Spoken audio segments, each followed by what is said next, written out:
You know, it's never a good time, and it's never a pleasure to join together for these type of solemn remembrances.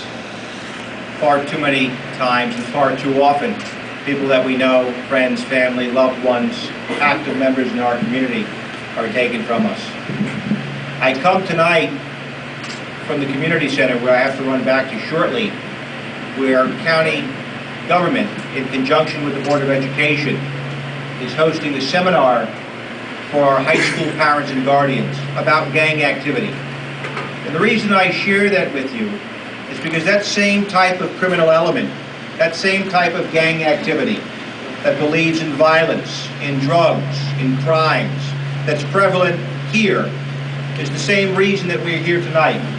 Because Mohinderjit Singh was killed in India because of crime and gang activity, because of members of a community who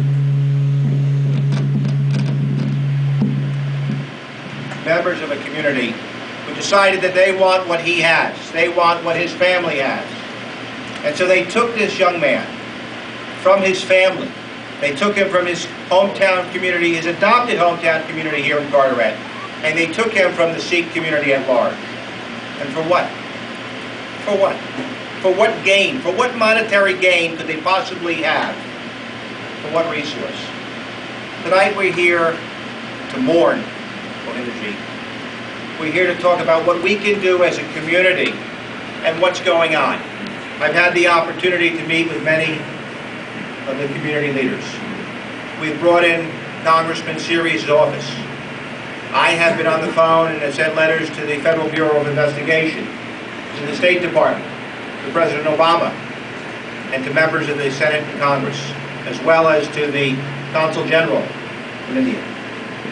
We can't allow this. We can't simply mourn, and we can't simply allow this to pass without retribution.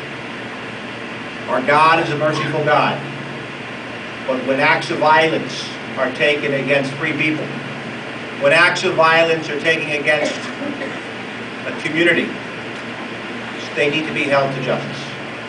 And so we've encouraged the FBI to get involved. We've asked the State Department to get involved. Because if you don't rally here locally, if we don't do more than just mourn Mohinderjit, then no one will be brought to justice.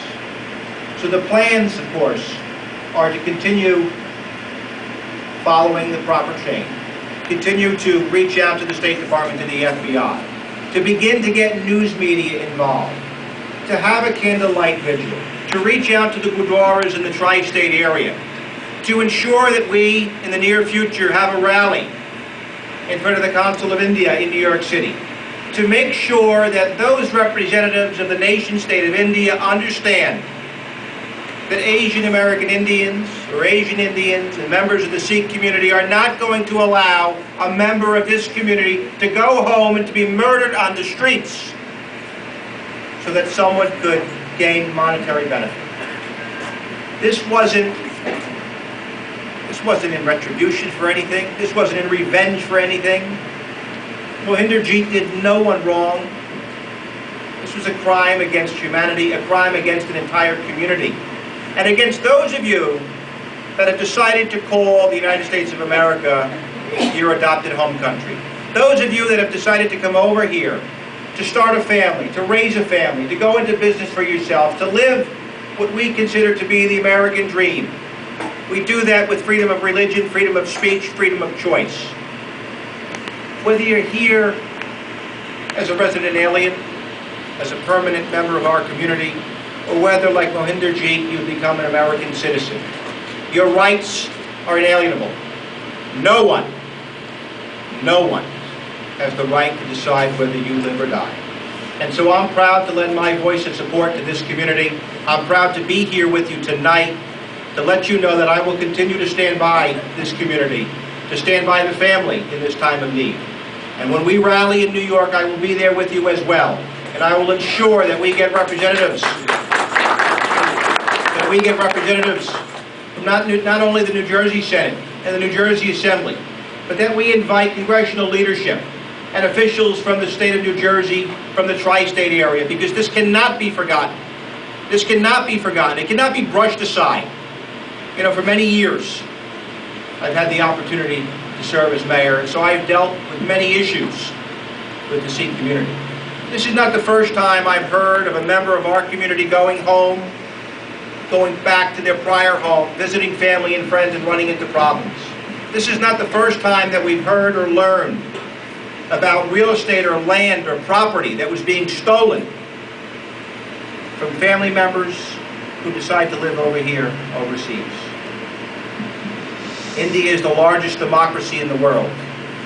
But with democracy and with that form of government comes certain responsibilities. And their responsibilities aren't just to those who are in power over in India. It's not to those who are the chief of the village or the assemblyman or the elected representatives.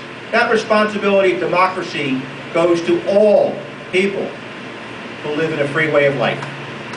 So again, I thank you. I'm proud to be here with you to join in remembering Mohinderjit, but most importantly, to call for justice. Thank you.